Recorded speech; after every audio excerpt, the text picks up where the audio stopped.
الرحيم يا أيها الذين آمنوا كتب عليكم الصيام كما كتب على الذين من قبلكم لعلكم تتقون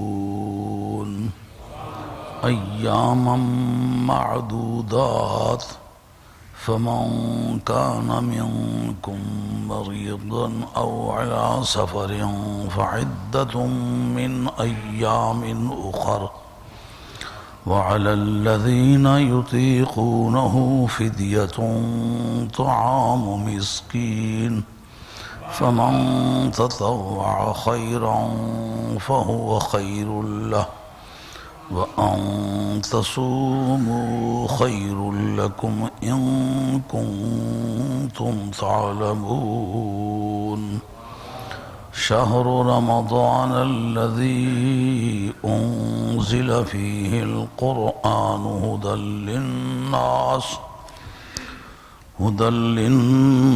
للناس وبينات من الهدى والفرقان فمن شهد منكم الشهر فليصمه ومن كان مريضا أو على سفر فعدة من أيام أخر يريد الله بكم اليسر ولا يريد بكم العسر ولتكملوا العدة ولتكبروا الله على ما هداكم ولعلكم تشكرون وإذا سألك عبادي عني فإني قريب أجيب دعوة الداع إذا دعاني فليستجيبوا لي وليؤمنوا بي لعلهم يرشدون أحل لكم ليلة الصيام الرفث إلى نسائكم هن لباس لكم وأنتم لباس لهن علم الله أنكم كنتم تختانون أنفسكم فتاب عليكم وعفى عنكم فالآن باشروهن وابتغوا ما كتب الله لكم وكلوا واشربوا حتى يتبين لكم الخيط الأبيض من الخيط الأسود من الفجر ثم أتموا الصيام إلى الليل ولا تباشروهن وأنتم عاكفون في المساجد تلك حدود الله فلا تقربوها كذلك يبين الله آياته للناس لعلهم يتقون صدق الله مولانا العظيم وبلغنا رسوله النبي الكريم ونحن على ذلك من الشاهدين والشاكرين والحمد لله رب العالمين. حضرت حق جل وعلا شانہ وعز اسمہ وتم برہانہ ارشاد فرماتے ہیں یا ایھا الذین آمنوا، اے ایمان والو. فن تفسیر میں ایک علم ہے جس کا نام ہے وجوہ الخطاب، سٹائلز آف ایڈریس. انداز خطاب سے دائرہ گفتگو متعین ہو جاتا ہے. استاد کہتا ہے سنو میرے شاگردو، دائرہ گفتگو شاگرد ہے. باپ کہتا ہے سنو میرے بچوں، اس دائرہ گفتگو اس کی اولاد ہے. یہاں یہ کہنا آگے چیپٹر شروع ہو رہا ہے تو رب نے بتایا یہ بے ایمانوں کے کام کی بات نہیں ہے، یہ ایمانداروں کے کام کی بات ہے. یا ایھا الذین سے شروع کرنے کے یہ معنی ہے۔ کتب علیکم الصیام، تم پر روزہ رکھنا فرض کیا گیا ہے۔ یہ صیام صوم کی جمع نہیں ہے، یہ قیام کی طرح قام یقوم قیامن کھڑا ہونا، یہ مصدر ہے۔ تم پر روزہ رکھنا فرض کر دیا گیا ہے۔ کتابت کا ایک معنی ہے فرض کرنا، جیسے کتب علیکم الصیام، اور ایک کتابت کا معنی ہے لکھنا، جیسا کہ مکتوب یہ لکھا ہوا خط ہے، اور کتابت کے ایک معنی ہے جمع کرنا، جیسے کتبت الجمل فی الحظیرہ، عرب لوگ کہتے ہیں میں نے اونٹوں کو اونٹ باڑے میں جمع کیا، یہاں فرض کرنے کے معنی میں ہے۔ تم پر روزہ رکھنا فرض کر دیا گیا ہے، کما کتب علی الذین من قبلکم، جیسا کہ تم سے پہلے لوگوں پر فرض کیا گیا تھا۔ بعد میں اس کی جتنی بھی تفصیلات ہوئی ہیں وہ ہوئی ہیں، لیکن لفظ کما سے قیاس ثابت ہوتا ہے۔ یہ قیاس منطقی نہیں ہے، یہ قیاس فقہی ہے، یعنی مقیس علیہ کے اندر وجہ تسلیم کر کے جو ان کا مابہ الاجتماع ہے، جو جامع ہے ان کے درمیان، اس کو وجہ حکم قرار دینا، اس کا نام ہے قیاس۔ یہ قیاس فقہی ہے، یہ قیاس منطقی نہیں ہے۔ یعنی جو قواعد ان کے روزہ ٹوٹنے کے تھے، روزہ شروع ہونے کے تھے، روزہ بننے کے تھے، بعد میں ان میں تبدیلی، وہ نسخ اس کو آپ کہیں گے ایبروگیشن، وہ منسوخ ہوئے ہیں احکام۔ لیکن جو کہتے ہیں کہ ہم قیاس کو مانتے نہیں ہیں، قیاس کو مانتے نہیں تو پھر قرآن کو کیا مانتے ہو؟ قرآن مجید نے کہا قیاس کرو تم اپنے روزے کو ان کے روزے پر، جو ان کے احکام تھے وہی تمہارے ہیں، جن سے روزہ شروع ہوتا تھا انہی سے یہ روزہ شروع ہوگا، جن سے وہ ٹوٹتا تھا انہی چیزوں سے ٹوٹے گا۔ اس کا کیا نام ہے؟ اس کا نام ہے قیاس۔ لفظ کما جو ہے یہ علم بیان کی بحث ہے، اس سے قیاس ثابت ہوتا ہے، لیکن قیاس منطقی نہیں، قیاس فقہی، کیونکہ اس میں منطق کے قیاس میں مقدمات کو ترتیب دینا پڑتا ہے، صغریات کو، کبریات کو، حد اوسط کو ترتیب دینا پڑتا ہے۔ اس میں وہ معاملات نہیں ہیں۔ اس میں مقیس علیہ، جس کو اصل بھی کہہ سکتے ہیں، ملق بہی بھی کہہ سکتے ہیں، اور مقیس علیہ بھی کہہ سکتے ہیں، تین مشہور اس کے نام ہیں۔ اس کے اندر علت حکم آپ معلوم کر کے پھر جس کسی میں نئی وہی علت پائی جائے تو وہی احکام لوٹ کے آ جائیں گے۔ یہ قیاس فقہی ہے، قیاس منطقی نہیں ہے۔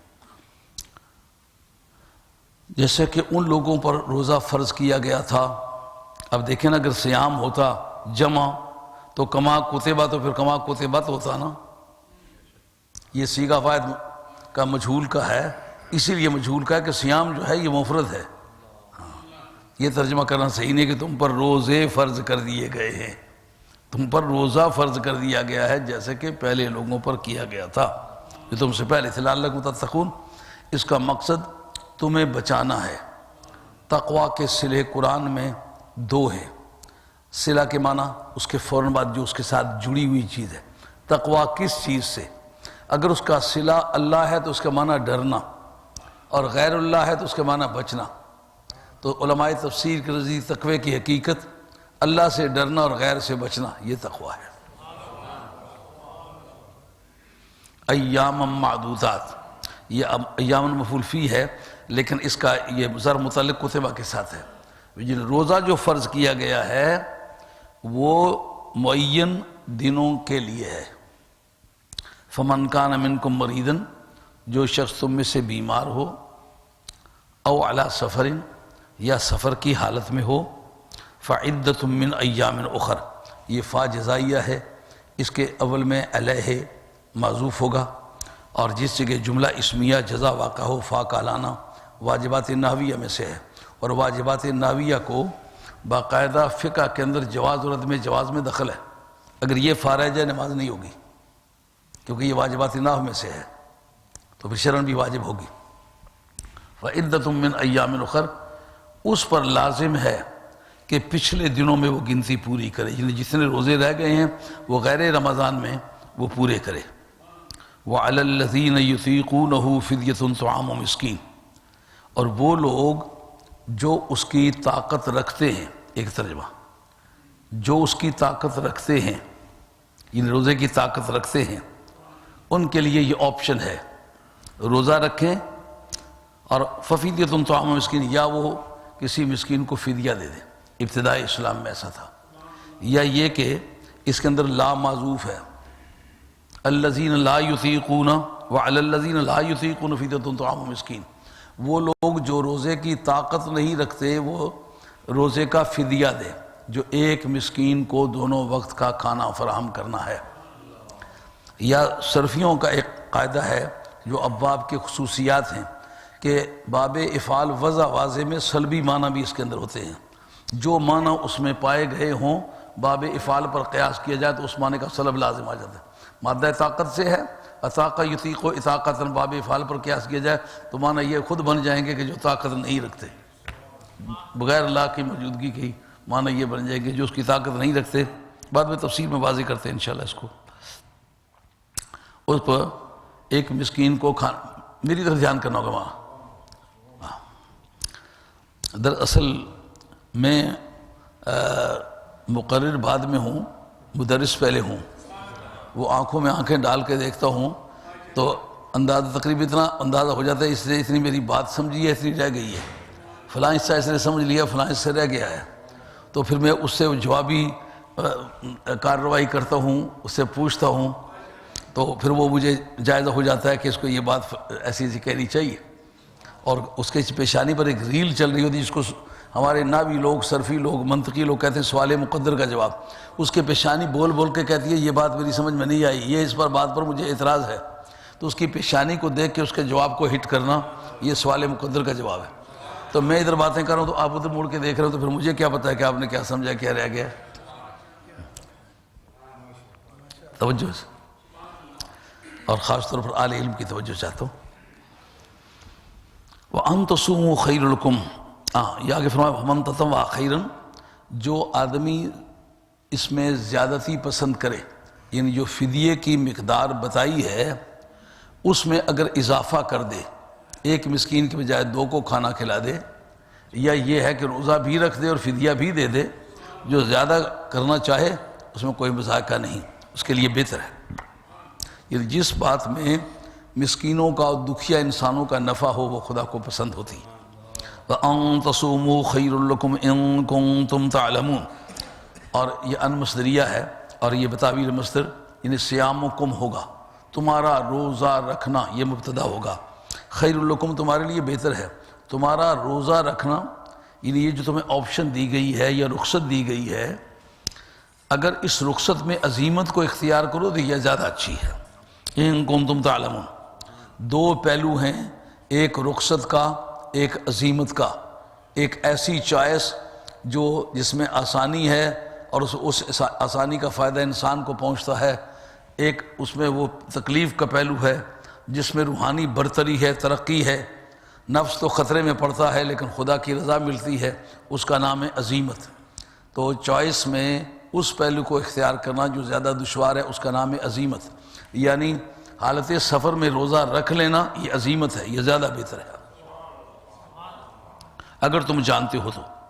آگے وہ جو آپ کا ٹائٹل باہر دیکھا ہے، آپ یہ ویسے زیادتی کرتے ہیں کہ مجھے کوئی اشتہار بھیجتے نہیں، یہاں آپ کے ستونوں کو دیکھ کر کے ذہن کو بنانا پڑتا ہے کہ کیا بات کرنی ہے۔ اب میں جیسے رستے میں ہوں تو دل سے سوال کرتا ہوں کہ کیا کس موضوع پر بات کرنی ہے، تو میرا کوئی درس کا سبق چل رہا ہے تو میرا خیال تھا اس پر گفتگو کروں گا، لیکن یہاں جب سے وہ دیکھے اشتہار تو پھر میرے سمجھ میں آیا کہ اس پر گفتگو کرنی چاہیے، لیکن دلچسپ ہوگی انشاءاللہ۔ کیونکہ میں روزانہ مزدور طبیعت کا آدمی ہوں، مزدوروں کی طرح کھڈے کھودتا ہوں، محنت کرتا ہوں، یہ پریشانی مجھے نہیں ہوتی کہ کسی نئے فیلڈ میں مجھے ڈال دیا گیا تو ہوگا کیا، انشاءاللہ خیریت ہوگی۔ شہر رمضان، رمضان شریف کا مہینہ، الذی وہ ہے کہ انزل فیہ القرآن، جس میں قرآن مجید نازل کیا گیا، ہدن بمانے ہادین حال ہے، حال کون سا ہے؟ تعلیلیہ، یعنی لوگوں کی ہدایت کے لیے اسے نازل کیا گیا، درحال کہ وہ ہدایت ہے، حال تعلیلیہ تو معنی اس کے کیا بنوں گے کہ لوگوں کی ہدایت کے لیے اسے نازل کیا ہے۔ وَبَيِّنَاتٍ مِّنَ الْهُدَىٰ وَالْفُرْقَانِ، یہ بینات کا عطف جو ہے یہ ہدن پر ہے، اس لیے وہ بھی منصوب ہے یہ بھی، تو وہ پہلا حال تعلیلیہ ہے اور یہ حال بیانیہ ہے، تو حال تعلیلیہ پر حال بیانیہ کا عطف درست ہے نحویوں کے نزدیک، یعنی وہ مجموعہ ہے قرآن مجید جو ہے کئی ایک دلائل کا جو مشتمل ہے ہدایت پر بھی اور امتیاز پر بھی۔ یہ بات میں عرض کرتا ہوں، جو پہلے کہا ہے لوگوں کی ہدایت کے لیے، پھر دوبارہ من الہدا کیوں آیا ہے، اس پر گفتگو بعد میں کرتے ہیں انشاءاللہ۔ فَمَن شَهِدَ مِنكُمُ الشَّهْرَ فَلْيَصُمْ، تم میں سے جو آدمی اس مہینے کو پالے چاہیے کہ وہ اس کا روزہ رکھے، اور وَمَن كَانَ مَرِيضًا أَوْ عَلَى سَفَرٍ فَعِدَّةٌ مِّنْ أَيَّامٍ أُخَرَ۔ جب یہ پہلے سیکشن آ چکی ہوئی ہے تو دوبارہ یہ کیوں آئی، بہنی وہی الفاظ، یا پھر دوبارہ کیوں آئے، تفسیر میں اس کو عرض کریں گے۔ جو آدمی تم میں سے بیمار ہو یا سفر کی حالت میں ہو اس پر پچھلے دنوں کی گنتی ضروری ہے، اللہ ہے اور تکلیف نہیں چاہتا، اور یہاں ہے کہ لِتَعْلَمُونَ معذوف ہے اہل علم کے نزدیک، تاکہ تم جان جاؤ، کیونکہ واو عاطفہ ہے، اس کا معطوف علیہ مذکور کوئی نہیں ہے تو وہ معذوف ہے، تاکہ تم جان جاؤ اور تاکہ تم گنتی کو پورا کرو اور تاکہ تم اللہ تبارک و تعالیٰ کی بڑائی اس سلسلے میں بیان کرو جو اس نے تمہیں ہدایت دی ہے، اور تاکہ تم اس کے شکر گزار بن جاؤ۔ وَإِذَا سَأَلَكَ عِبَادِي عَنِّي فَإِنِّي قَرِيبٌ، اے میرے محبوب جس وقت آپ سے لوگ یہ سوال کرتے ہیں میرے بندے میرے بارے میں، تو آپ کہتے میں قریب ہوں۔ اجیب دعوت الداعی، میں دعا کرنے والی کی دعا کو قبول کرتا ہوں، اذا دعان، جس وقت کہ وہ مجھے بلائے، فَلْيَسْتَجِيبُوا لِي وَلْيُؤْمِنُوا بِي، اسے چاہیے کہ میرا حکم وہ مان جائے، میرے احکام کو اعتقادی طور پر تسلیم کر لے اور میری ذات و صفات اور اسماء پر ایمان لے آئے، تاکہ یہ سارے لوگ جو ہیں وہ ہدایت پہ آ جائیں۔ احل لکم لیلۃ الصیام الرفث، تم پر روزے کی رات کو اپنی نکاحی عورتوں سے یا کنیزوں جو مباح ہیں ان سے مباشرت کو حلال کر دیا گیا ہے۔ دیکھیں پہلے بھی روزے کا ذکر ہے، بعد میں بھی روزے کا ذکر ہے، لیکن اذا سالہ کا عبادی اس کا کیا تعلق ہے اس سے آپ کو سبق کے ساتھ؟ اس کا مطلب یہ ہے کہ انما یرید اللہ پر جو اعتراض ہے جی، گزشتہ آیاتوں میں بھی ازواج مطہرات کا ذکر ہے، آنے والے مضمون میں بھی ازواج مطہرات کا ذکر ہے، تو یہ بیچ میں پوائنٹر پاک کا کیسے ذکر ہو سکتا ہے؟ یہ اس کا جواب ہے کہ قرآن مجید کے اس طرح کے انتقالات موجود ہیں کہ گزشتہ بھی روزے کا ذکر ہے، آنے والے بھی، اور درمیان میں کہا جو میرے بندے میرے بارے میں سوال کریں تو بتا دو قریب ہوں، ہے کوئی روزے کا معنی اس کے اندر؟ اور میں دعا کرنے والے کی دعا کو قبول کرتا ہوں جو مجھ سے دعا مانگے، اور چاہیے کہ وہ مجھے مان جائیں اور میرے حکام کو تسلیم کریں اور مجھ پر ایمان لیں تاکہ وہ ہدایت پہ آ جائیں۔ اس سارے پوری آیت میں کوئی مضمون ہے روزے کا یا روزے کے متعلقات کا؟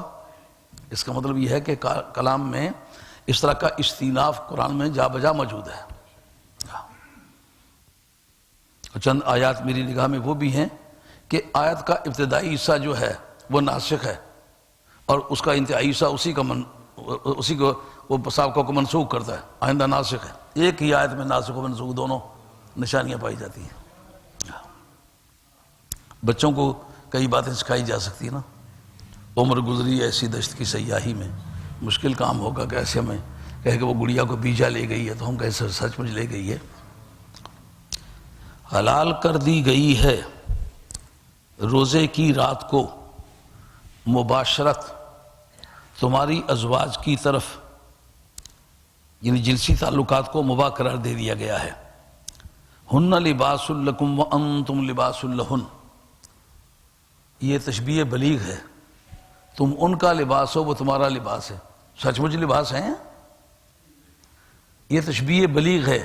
تشبیہ کے 4 ارکان ہوتے ہیں، ایک مشبہ بھی، ایک حرف تشبیہ، ایک وجہ شبہ۔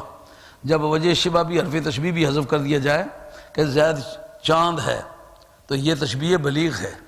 جو کہا نا کہ ازواجہ امہاتہم، وہ تشبیہ بلیغ ہے۔ تو پھر تشبیہ اور مشبہ میں علاقہ صرف ما بہ الاجتماع کا ہوتا ہے، وجہ شبہ کا۔ وجہ شبہ کیا ہے؟ صرف حرمت نکاح، صرف حرمت نکاح ہے ان کے اندر علاقہ، اس پر یہ کیا کریں یہ ماموں لگے ہیں، یہ تو کسی کا اپنا ہی مذہب ہوگا، یہ دین کا مذہب تو نہیں ہے۔ ہاں یہ صرف مائیں ہیں، مطلب ماؤں کی مانند ہیں، مائیں نہیں ہیں، کیونکہ یہ تشبیہ بلیغ ہے، واقعتاً مائیں ہیں، یہ لکھا ہے تمام مفسرین کرام نے، یہ تشبیہ بلیغ ہے۔ تو تشبیہ بلیغ میں آپ ان دونوں میں جو اشتراک ہے وجہ شبہ میں ہے۔ وجہ شبہ کیا؟ حرمت نکاح، یعنی جس طرح تمہاری ماں کا نکاح تم سے حرام ہے اس طرح ان کے نکاح حرام ہے، اس پر باقی رشتوں کا ترتب ممکن نہیں ہے۔ تشبیہ اور مشبہ میں سوائے وجہ شبہ کے اشتراک کے اور کوئی چیز تلاش کرنا یہ جہالت ہے۔ جیسا کہ زید شیر ہے، ان کے شیر ہے تو دم کہاں ہے اس کی؟ یہ کہنا صحیح ہے، کیونکہ دم کی وجہ سے تو شیر نہیں کہا، اس کی بہادری کی وجہ سے کہا ہے۔ جو ان کے درمیان وجہ اشتراک ہے وہ بہادری ہے۔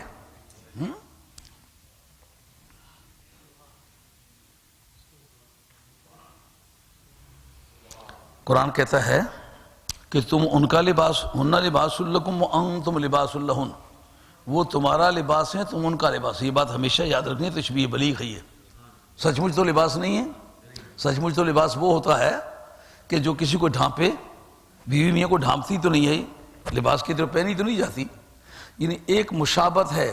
جس طرح کے لباس پہننے سے آدمی کے حجابات دیکھنے میں محفوظ ہوتے ہیں، اسی طریقے سے شادی شدہ ہونے کی صورت میں اس کے بارے میں جو برے شکوک و شبہات ہوتے ہیں وہ دور ہو جاتے ہیں کہ اس کا گھر آباد ہے، یہ خیریت سے ہے، اپنی بیوی کو اچھا سمجھتا ہے، یہ خاتون اپنے میاں والی ہے، اس کو اپنے میاں سے دلچسپی ہے، وہ بڑا نیک آدمی ہے۔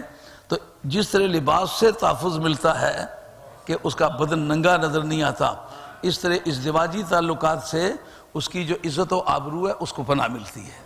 یہ وجہ شبہ ہے۔ کہا کہ اگر یہ لباسیں تو دھونے کے لیے دیتے کیوں نہیں، یہ دھوبی کے پاس بھیجا کرو، یہ کہنا درست نہیں ہے نا۔ یہ اس کو کہتے ہیں تشبیہ بلیغ۔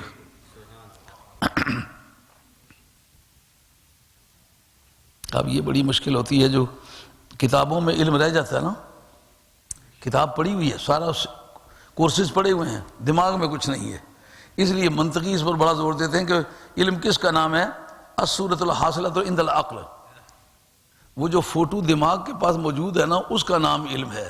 اگر وہ کتاب میں رہ گیا تو جو سامنے بات ہے، کہا مجھے یاد تو نہیں ہے، کہا پھر عالم تو آپ نہیں ہیں، اللہ اللہ کرے، پھر عالم تو اس وقت ہوں گے جب کتاب کا قاعدہ نکال کے آپ قرآن اور حدیث پر استعمال کریں گے، اس وقت آپ کو ان علوم کا عالم سمجھا جائے گا۔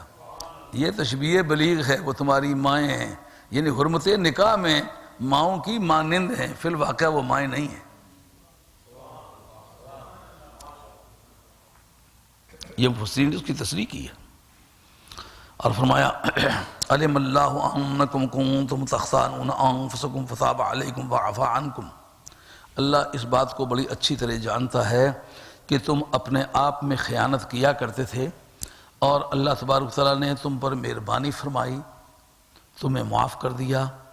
اب تم اپنی عورتوں سے جنسی تعلقات بناؤ اور اس چیز کی تلاش کرو جو اللہ نے تمہارے لیے لکھی ہے، اور کھاؤ اور پیو حتیٰ کہ تمہارے سامنے سفید دھاری سیاہ دھاری سے بوجہ فجر کے واضح ہو جائے، یا یہ من اضافت کے معنی میں دے گا، یعنی جو فجر کی سیاہ دھاری ہے اس سے جدا ہو جائے۔ ثم اتموا الصیام الی اللیل، پھر تم رات تک روزے کو پورا کرو۔ رات اور ہے، شام اور ہے، اس لیے غروب آفتاب روزے کے افطار کا وقت نہیں۔ اذا اقبل اللیل من المشرق، جب مشرق سے رات آگے بڑھے، رات کا وقت جو ہے وہ روزے کے افطار کا وقت ہے۔ آپ نے پرانے وقتوں میں دیکھا ہوگا کہ اب تو یہ مانتے ہیں، جس سے بھی پوچھو نا، آج سے مجھے 28 برس ہونے والے ہیں یہاں آئے ہوئے کو، اس وقت جن کو دیکھا کہ ان کی داڑیاں سفید ہے اور لاٹھی آدھے پکڑی ہوئی ہے، اب پوچھو تو کہتے ہیں عمر میری 55 سال ہے، اور اس وقت غالباً 85 برس تھی، غالباً ریورس گیئر اس کو لگا ہوا ہے، پیچھے کی طرح عمر جا رہی ہے۔ لیکن پرانے وقتوں میں کیا ہوتا تھا، جس وقت سورج غروب ہوتا تھا لوگ روزہ مسجدوں میں کھولنا چاہتے تھے تو بڑے بڑے پرانے بابے کہتے تھے اب دیکھو ادھر مشرق کی طرف سرخی نظر آ رہی ہے، کیونکہ رات جو آتی ہے تو رات ادھر سے آگے بڑھتی ہے. حدیث کے جو الفاظ ہیں اس کے معنی جو رات مشرق کی طرف سے آگے بڑھے وہ روزے کے افطار کا وقت ہے. اللیل اس کا نام ہے، غروب آفتاب اس کا نام نہیں ہے. قرآن نے کہا تم رات تک روزہ پورا کرو. خواہ ان کی زبان کتنی سادہ تھی لیکن مسلمانوں کی اولاد تھے نا، اصل بات تو سمجھی ہوئی تھی نا. کہتے ابھی سرخی ادھر نظر آ رہی ہے، ابھی روزہ نہیں کھولا. جب ادھر سے رات آگے بڑھے گی پھر روزہ کھولا. اس لیے بوڑھے لوگوں کو سمجھنا یہ جاہل ہیں، یہ انہی لوگوں کا حق بنتا ہے جو خود جاہل ہے. اگرچہ ان کے پاس کتاب کا نام نہیں تھا لیکن ان کا علم راسخ تھا. انہوں نے ایسی ماؤں کی گودوں میں پرورش پائی تھی جن کا دین سچا تھا. پھر تم روزے کو رات تک پورا کرو اور ان سے تم مباشرت مت کرو درآں حال کہ تم اعتکاف بیٹھے ہوئے ہو. کہ حالت اعتکاف میں تم اپنی بیویوں کے ساتھ جوڑے کا تعلق نہیں بنا سکتے. اس پر بڑی دلچسپ گفتگو ہے. اگر آپ نے دم رکھا وہاں تک گئے تو پھر آپ کو بتائیں گے وہ کیسے ہے. تلک حدود اللہ فلا تقربوها، یہ اللہ کی حدیں ہیں، ان کے قریب ہی نہیں جانا. اللہ تعالیٰ اسی طرح لوگوں کو اپنی آیتیں بتاتا ہے تاکہ وہ بچ جائیں عذاب الہی سے یا غضب الہی سے. یہ ان آیات طیبات کا تحت اللفظ ترجمہ ہے. اب ماہ رمضان شریف آ رہا ہے، اس کے استقبال کا آپ نے بندوبست کیا ہوا ہے. دراصل مذہبی دستور ہی یہ ہے کہ جو قریب ترین کوئی فنکشن آ رہا ہو، کوئی دن آ رہا ہو، کچھ احکام ایسے آ رہے ہوں کہ جن کی بعد میں عمل کرنے کی جن پر ضرورت پیش آئے تو مذہبی پیشوا وہ وقت شروع ہونے سے پہلے ان کو معلومات فراہم کریں تاکہ لوگ آسانی کے ساتھ اس پر عمل پیرا ہو جائیں. جیسا آج ماہ رمضان شریف آنے والا ہے تو اس وقت رمضان شریف کے بارے میں کچھ باتیں بتائی جائیں جو اس وقت عمل میں کام آئیں. حج کا موقع آگے آ رہا ہے، حج کا موقع بھی شروع نہ ہو، کچھ دن باقی ہوں تو آپ حج کے احکام بیان کریں، عقائد بیان کریں، کرنے کا طریقہ بتائیں، اس کے احکام بتائیں کس کے لیے کیا احکام ہیں. یہ طریقہ ہمارے بزرگوں کا چلا آ رہا ہے.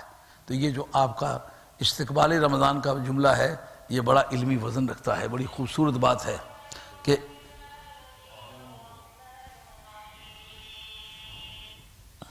ان کا تو مہربانی کرو بند کری چھوڑو جتنا میں تقریر کرنا والی ٹینشن ڈائیورٹ ہونی کری سکڑی ہوگی نہیں.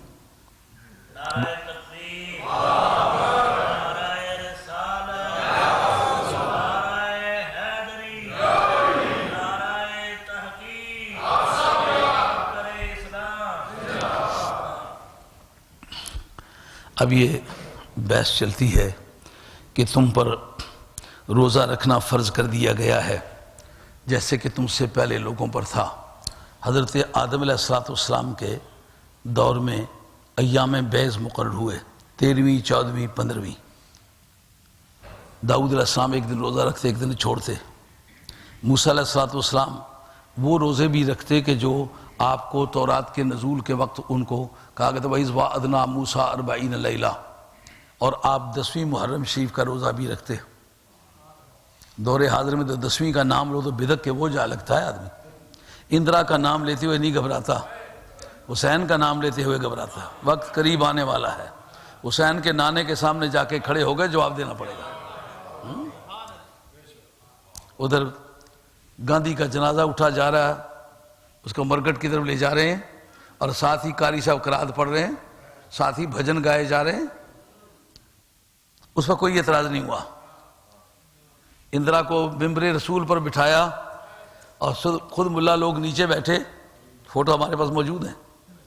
اس پر کوئی اعتراض نہیں ہوا. میلاد شریف پر اعتراض ہے، محرم شریف پر اعتراض ہے، اہل بیت کے فضائل پر اعتراض ہے، سرکار کے فضائل پر اعتراض ہے، صحابہ کرام رضوان اللہ تعالی علیہم اجمعین کے فضائل پر اعتراض ہے. تو اب یہ دیکھنا یہ ہے کہ یہ جو روزہ رکھنے کا سسٹم ہے یہ کیوں بتایا کہ پہلے بھی رکھے جاتے رہے. اس کا مطلب یہ ہے کہ مرو گے نہیں، خیریت ہے. پہلے لوگ رکھتے رہے، ان کا کچھ نہیں بگڑا. اگر تم بھی رکھ لو گے تو جیتے رہو گے، کوئی خیریت ہے. سمجھ آ گئی یہ بات؟ یہ نوجوانوں کے لیے تسلی کا جملہ ہے. یہ اسی طرح فرض کر دیے گئے جیسا کہ پہلے لوگوں پر فرض کیے گئے تھے. تو حضرت موسیٰ کلیم اللہ علیہ السلام کو حکم ہوا کہ آپ روزے رکھیں. وَإِذْ وَعَدْنَا مُوسَىٰ 40 لَيْلَةً، 40 راتیں آ کر کے گزارو. وہ اپنے روزے رکھے تھے. کیوں بھائی؟ اصول کیا ہے؟ جذب و انجذاب میں، افادہ اور استفادہ میں، لینے اور دینے میں مناسبت چاہیے.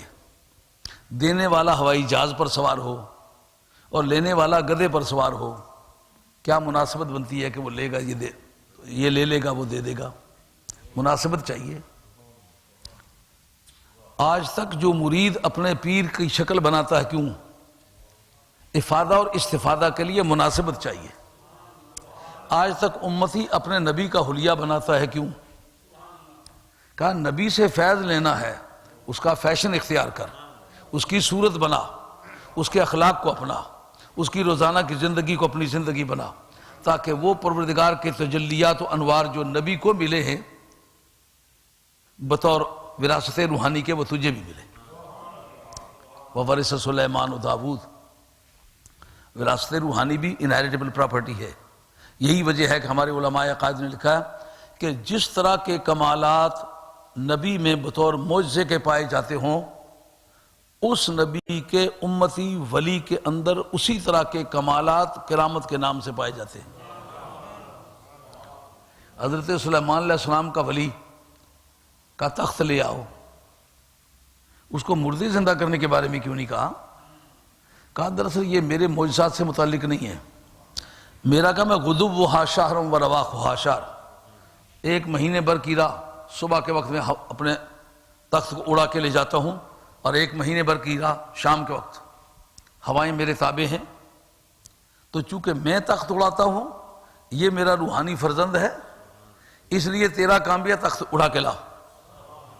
اس لیے آصف بن برخیہ تخت اڑا کے لے آئے. عیسیٰ علیہ السلام کی گماشتوں کا ذکر ہے سورہ یاسین میں.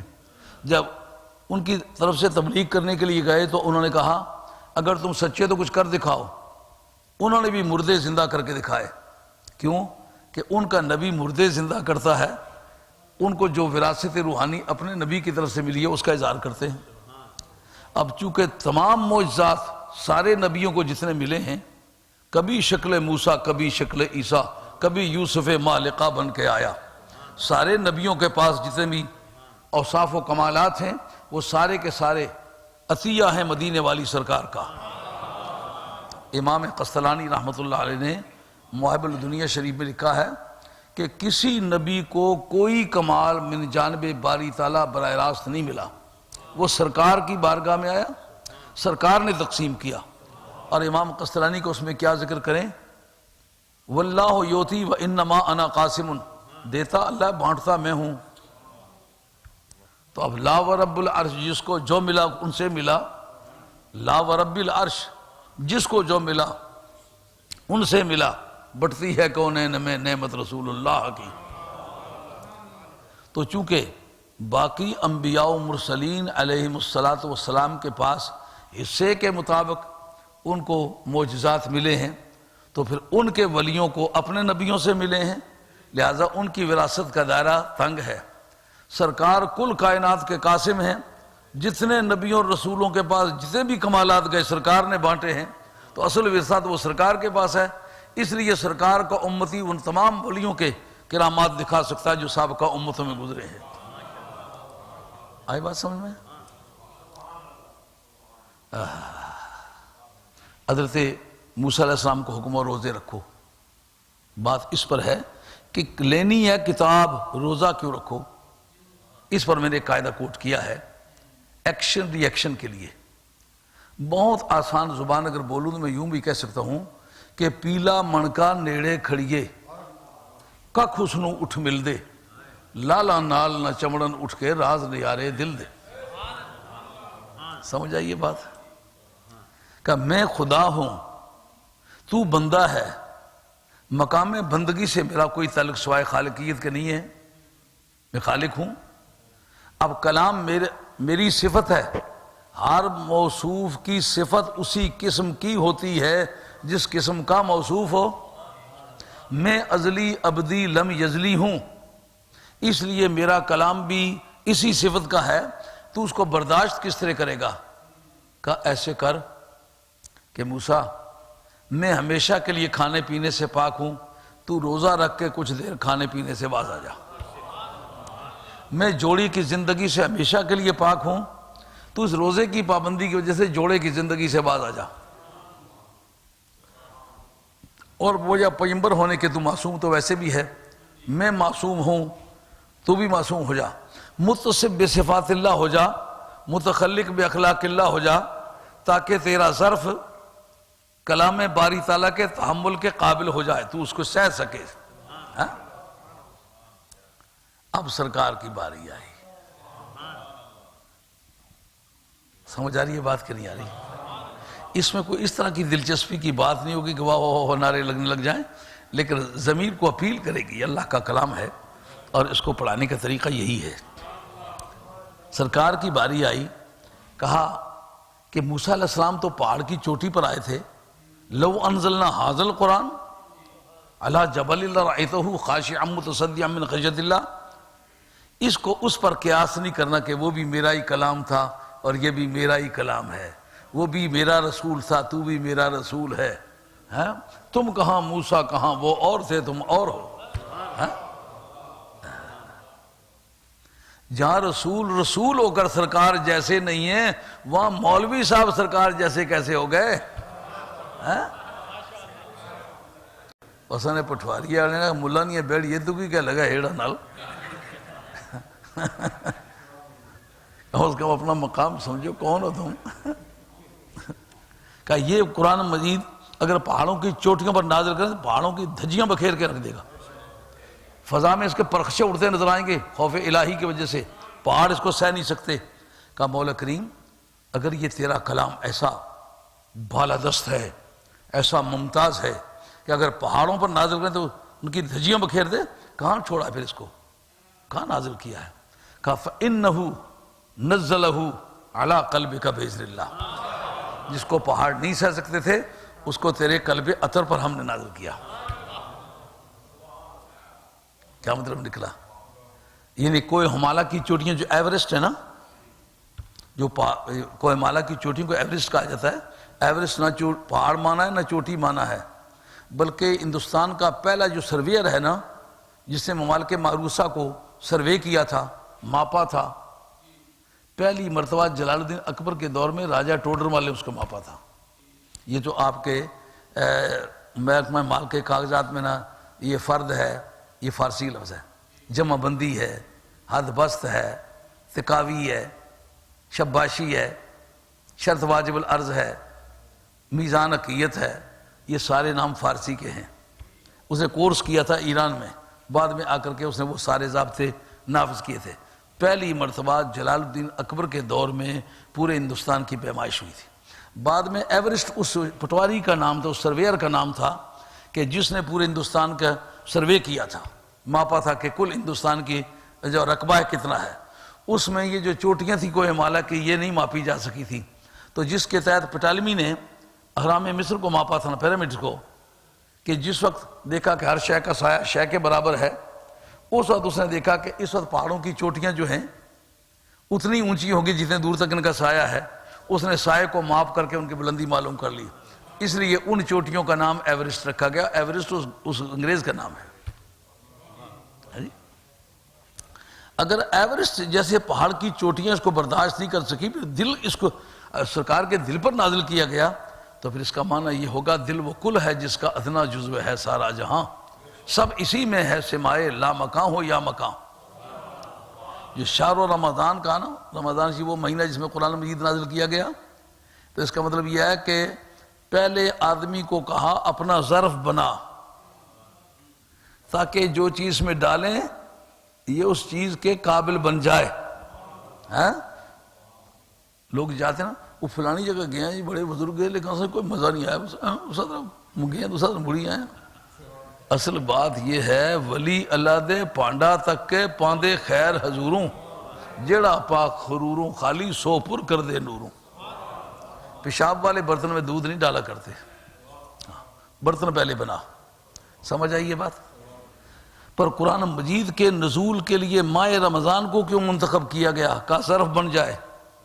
پر دیکھنے والی بات کیا ہے، جب تک موسیٰ علیہ السلام نے پہلے روزے نہیں رکھے تھے اس وقت تک ان پر تورات نہیں نازل ہوئی تھی۔ اس کی کیا وجہ ہے کہ نبی کریم علیہ الصلوۃ والسلام 13 برس مکہ شریف میں رہے، قرآن مجید نازل ہوتا رہا، اور 1 برس یہاں پورا رہ چکے، مدینہ طیبہ 14 برس ہو گئے، قرآن مجید نازل ہوتا رہا۔ دوسرے سال ہجرت میں ماہ رمضان شریف کے روزے فرض ہوئے، تو روزے کی فرضیت سے پہلے قرآن مجید سرکار پر نازل ہونا اور اس کے بعد روزے فرض ہونا، یہ قابل غور بات ہے۔ کیوں بھائی؟ تقریر سے مختلف قسم کا کام ہے کہ نہیں؟ ہر کھاڑے نے داؤ بکھرے بکھرے نا۔ اس کا مطلب یہ ہے کہ موسیٰ علیہ السلام آپ پہلے ظرف تیار کریں، بعد میں تورات دیں گے۔ مدینے والے کو کہا پیارے تیرا ظرف پہلے ہی سے تیار ہے، تیرا ظرف روزے کا محتاج نہیں ہے، تو قرب الہی میں وہ مقام رکھتا ہے کہ تعلیم کے لیے روزہ رکھ۔ جہاں تک ظرف کی بات ہے کہ تیرا ظرف قرآن کو قبول کرنے کے قابل ہو، برداشت کرنے کے قابل ہو، وہ تو تیری پیدائش کے ساتھ ساتھ ہی ہے، پیدائش سے بھی پہلے کا ہے، وہ تیرا سلسلہ پرانا چلا آ رہا ہے۔ کن فیکون تے کل دی گل ہے، سچ روکی پرید لگائی۔ آگے فرمایا جو شخص تم میں بیمار ہو یا حالت سفر میں، پچھلے دنوں کی گنتی ضروری ہے۔ کیا مطلب؟ یہ سہولت فراہم کی کہ ایک آدمی اگر سفر پر جاتا ہے، مسافر قصر، یہ ہمارے امام حنیفہ رضی اللہ عنہ کا مذہب ہے۔ بعض نے سفر کی کوئی حد نہیں مقرر کی، مگر مذہب معتبر فقہا کے نزدیک یہی ہے کہ جس سفر پر جاتے ہوئے آدمی کو 4 رکعت والی فرض نماز 2 رکعتیں پڑھنا پڑتی ہے، اس کے اندر یہ سہولت جو ہے یہ دی جاتی ہے، باقی میں نہیں دی جاتی۔ اور اس کے بارے میں یہ بھی بتلایا ہے کہ وہ سفر خواہ حلال ہو یا حرام ہو، یہ سہولت اس میں جاری رہے گی۔ کیوں جاری رہے گی؟ المطلق یجری علی اطلاقہ والمقید یجری علی تقییدہ۔ اس میں نہیں کہا کہ کون ہو اطاعت کا سفر کرے یا مثلا باغی ہے، قتل کر کے بھاگا ہوا ہے، گورنمنٹ جو اسلامی خلیفہ برحق ہے اس کے خلاف اس نے علم میں بغاوت بلند کیا ہوا ہے، تو اس کا سفر تو ناجائز ہے۔ لیکن قرآن مجید نے کہا کہ من کان منکم مریض، ہو تم میں سے کلمہ پڑھنے والا ہو، گنہگار ہو کہ پرہیزگار ہو۔ سمجھو وہ قاعدہ سمجھ میں آیا کہ المطلق یجری علی اطلاق والمقید یجری علی تقیید، یہ معنی ہے۔ امام صاحب جیت جاتے ہیں، سب کو ماننا پڑتا ہے کہ یہ سہولت باغی کو بھی حاصل ہوگی، اگر مسافر قصر پر جائے تو وہ بھی ایسا کر سکتا ہے، روزہ چھوڑ سکتا ہے۔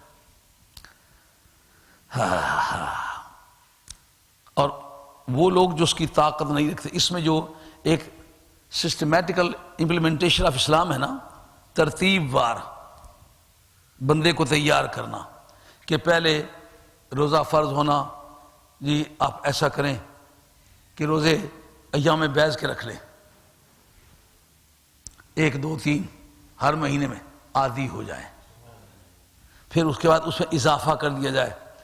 محرم شریف کے 10ویں کا روزہ، محرم شریف گھبرا تو بڑا ہے، لیکن علامہ بدر الدین عینی نے عمدۃ القاری شرح بخاری میں محرم شریف پر وہ تفصیلات لکھی ہیں کہ آدمی کے اگر چکر کھانے لگ جاتی ہے۔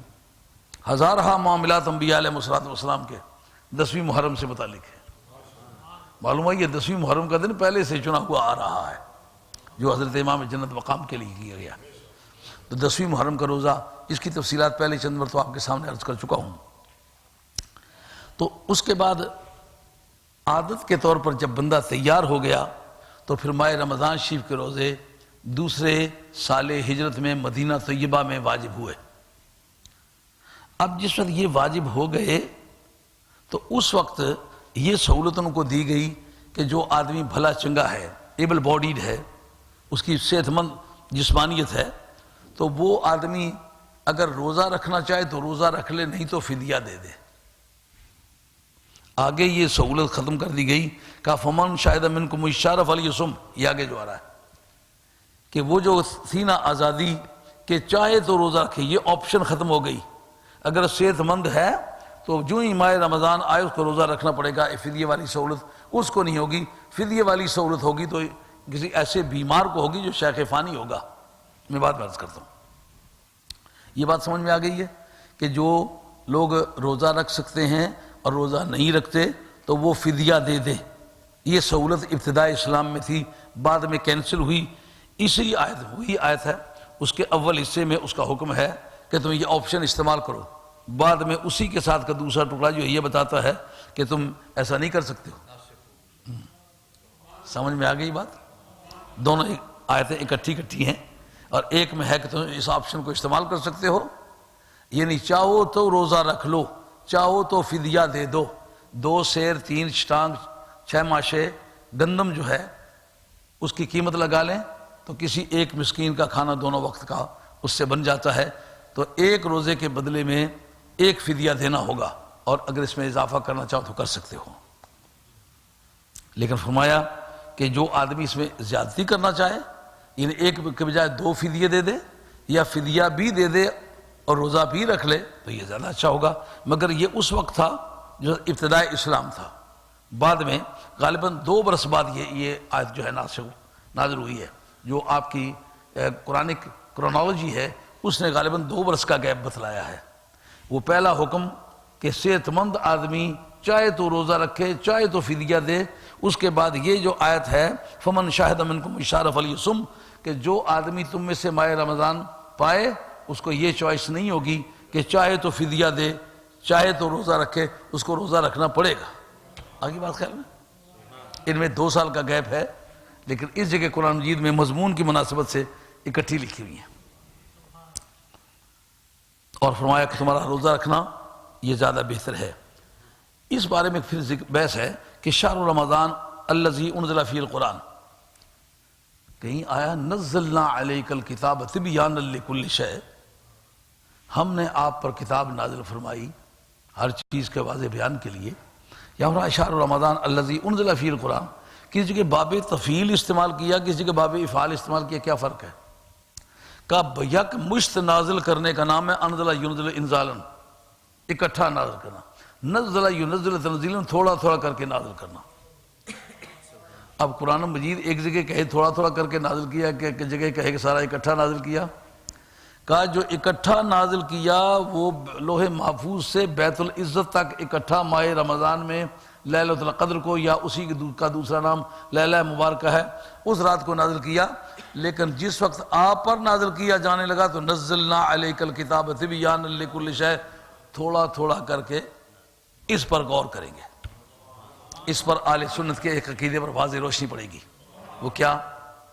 دیکھنا یہ تورات آئی ہے تھوڑی تھوڑی کر کے آئی ہے یا اکٹھی آئی ہے. انجیل آئی ہے تو اکٹھی آئی، زبور آئی ہے تو اکٹھی آئی ہے، صحائف ابراہیمی آئے ہیں تو اکٹھے، صحائف موسوی آئے ہیں تو اکٹھے. اگر اور کسی آسمانی کتاب کے بارے میں یہ ضابطہ کار اختیار نہیں کیا گیا کہ وہ تھوڑا تھوڑا کر کے آئے تو معلومہ پروسیجر لا تو یہ ہے کہ کتاب اکٹھی آئے. سرکار کے لیے یہ طریقہ کار بدلا کیوں گیا؟ بات اچھی طرح سمجھ آ رہی ہے؟ اور باتوں کو تو کہتے ہیں وہ جی کوئی لکھیا دسو، کوئی لکھیا دسو، یہ تو سامنے نظر پہ ایسا لکھیا ہوا. اس پر تو کسی کے لکھے شبہ نہیں ہے نا. آپ اس کا پردہ اٹھائیں گے تو سنیت کا چمکتا ہوا عقیدہ آپ کے سامنے. اللہ کا شکر ہے سن 50 میں سنیت کا جھنڈا اٹھا کے چلے اور 84 ملکوں میں بالادستی کے ساتھ اس کا پیغام پہنچایا ہے.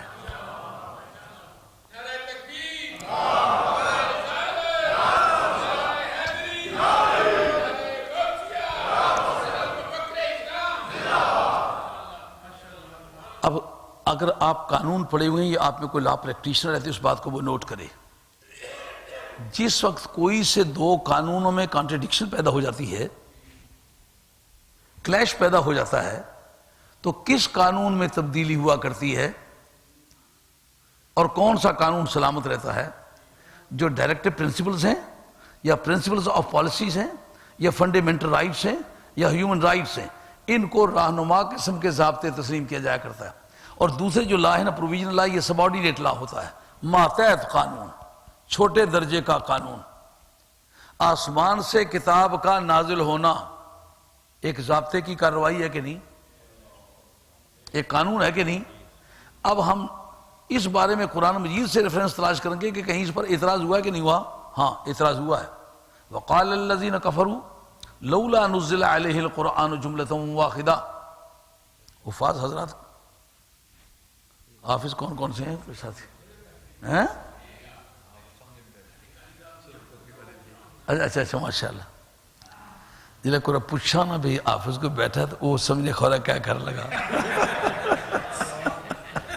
نہیں میں حافظ نہیں ہوں، اپنی مسکنت کا اظہار کرتا ہوں کہ میں بیچارہ عاجز حافظ نہیں ہوں، تو کہیں میری مدد کی مجھے ضرورت پڑے تو پھر آپ لوگ میری رہنمائی کریں. آپ کو ڈرانے کے لیے نہیں پوچھتا یہ.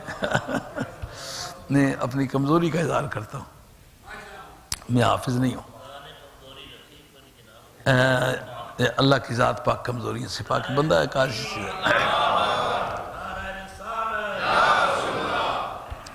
عرض خدمت ہے قرآن مجید نے جسے یہ کہا وقال الذین کفروا لولا نزل علیہ القرآن جملۃ واحدہ.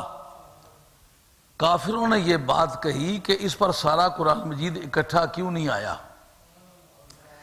یہ بات صدیق اکبر کو زیادہ اچھی طرح پتہ ہوئی ہوگی، فاروق اعظم رضی اللہ عنہ کی ذات پاک کو بہت اچھی طرح پتہ ہوئی ہوگی، عثمان غنی رضی اللہ عنہ کو زیادہ اچھی طرح پتہ ہوئی ہوگی، حضرت حیدر کرار کو بہت اچھی طرح پتہ ہوئی ہوگی. اس کی کیا وجہ؟ ان میں سے کسی نے اعتراض نہیں کیا. قال الذین کفروا، جب حکم وصف پر مرتب ہو تو وہ وصف اس حکم کے لیے علت کا درجہ رکھتا ہے. یہ آپ کی بیضاوی ہے.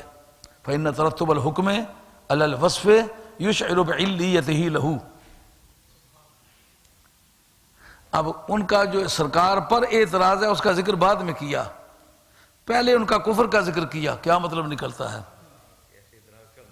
ہاں، اس کا مطلب یہ جب تک پہلے سینے میں کفر نہ آ جائے نبی پر اعتراض کی زبان کھلتی ہی نہیں. سمجھے؟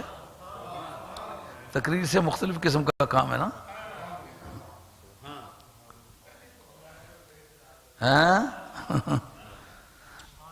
جب یہ انہوں نے کہا کہ اگر یہ بھی آسمانی کتاب تھی تو ساری اکٹھی کیوں نہیں آئی. اب ذرا پروردگار عالم کے مزاج بیان کو دیکھیے. پروردگار عالم نے یہ نہیں کہا بھائی مان جھوٹے ہیں، کہا اگر کسی کا کوئی اعتراض لیجیٹیمیٹ ہے، جائز ہے، اس کا جواب دینا چاہیے. ہم کہتے ہیں دستور تو یہی چاہتا تھا کہ ساری کتاب اکٹھی آئے، اس کو ہم مانتے ہیں کہ یہ قانون ہے، لیکن ہم سے پوچھو کہ ہم نے ایسا کیا کیوں. کذالک لنثبت بہ فؤادک، کہا محبوب قانون تو یہی تھا جو یہ بات کہہ رہے ہیں، پر اس کا تیرے دل سے ٹکراؤ ہو گیا، تیری طبیعت پر بوجھ محسوس ہونے لگا. ہم نے دنیا پر واضح کیا کوئی بھی قانون میرے یار کی رضا سے ٹکرائے گا قانون بدلے گا، میرے یار کی رضا نہیں بدلے گی.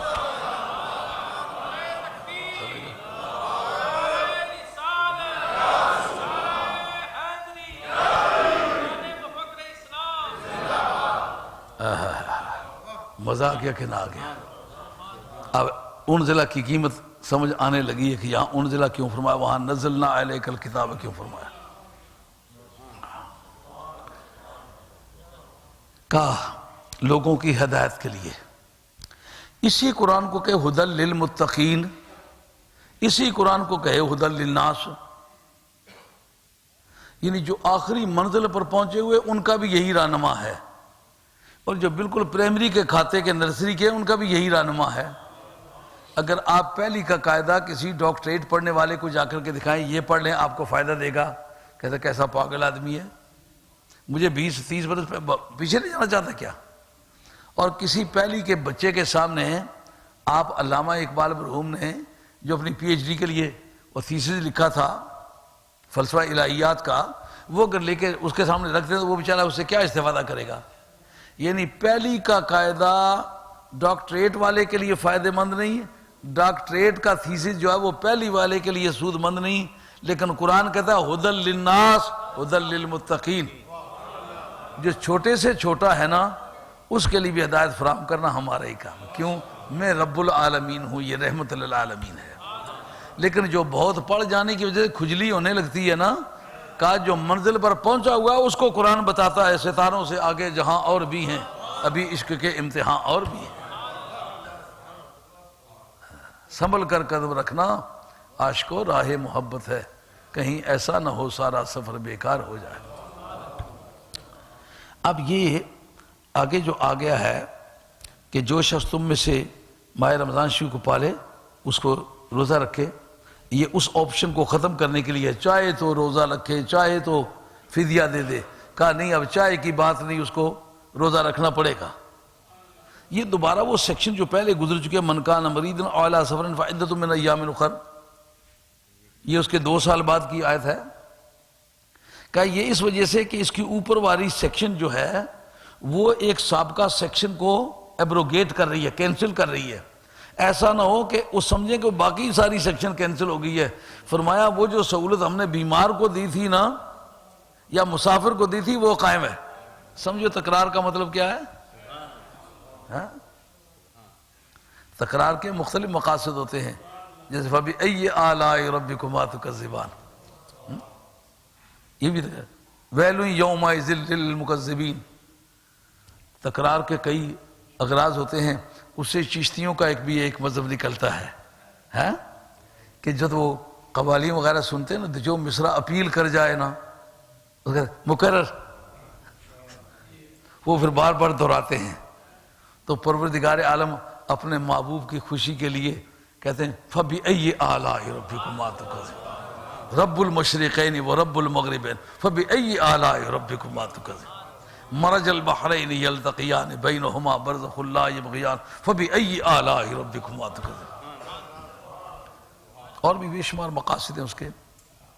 بہرحال اس جگہ یہ اس کے دہرانے کا مقصد یہ ہے کہ چونکہ اس سیکشن کا ایک حصہ سابقہ ایک قرآن مجید کی آیت کو منسوخ کر رہا ہے، تو خیال یہ تھا کہ شاید اس کا باقی حصہ بھی منسوخ ہے، جو حصہ منسوخ نہیں ہے اس کو تکرار کے بتا دیے بھئی یہ منسوخ نہیں ہے۔ اب یہ ساری سہولتیں دینے کے بعد فرماتے ہیں پروردگار کا یہ ارشاد ہے کہ اللہ تعالیٰ تمہارے لیے آرام پسند کرتا ہے۔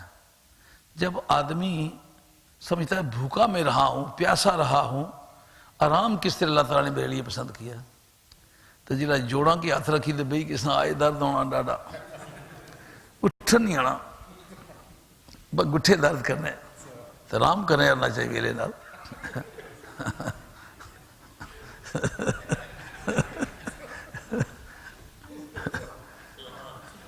اتنے ٹینشن سنے 2 بزرگ ہویا کرن، ایک باوے نے نا بابا ٹھیکیدار صاحب، دوسرے نا غلام محمد، دوئے بڑا غلام محمد بڑے سائز نے جانا تھا، کوئی ناجوازیاں کرنا تھا، جب اٹھا نماز آئے اکو آئے اکو،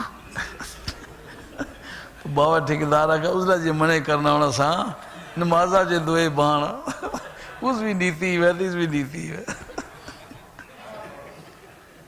روزے سے وہ ساری رطوبتیں جو پوری باڈی میں درد کرتی ہیں وہ ختم ہو جاتی، جل جاتی ہیں، اس کو آرام مل جاتا ہے۔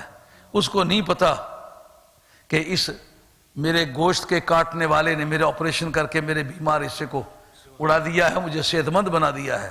رب کا یہ دعویٰ اپنے مقام پر برحق ہے کہ میں اس کے لیے آرام ہی پسند کرتا ہوں۔ اس کو پتہ نہیں کہ اس وقت روزہ رکھنے میں کیا کیا خوبی ہے، آرام پسند کرتا، تکلیف نہیں پسند کرتا ہوں، اور تاکہ تم جان جاؤ کہ میں تمہارا خیر خواہ ہوں۔ جتنے بھی کام میں نے تمہارے لیے کیے ہیں، ما خلقت الجن والانس الا لیعبدون، میں نے جنوں اور انسانوں کو نہیں پیدا کیا مگر اس لیے پیدا کیا کہ وہ عبادت کر کے مجھ سے نفع حاصل کریں۔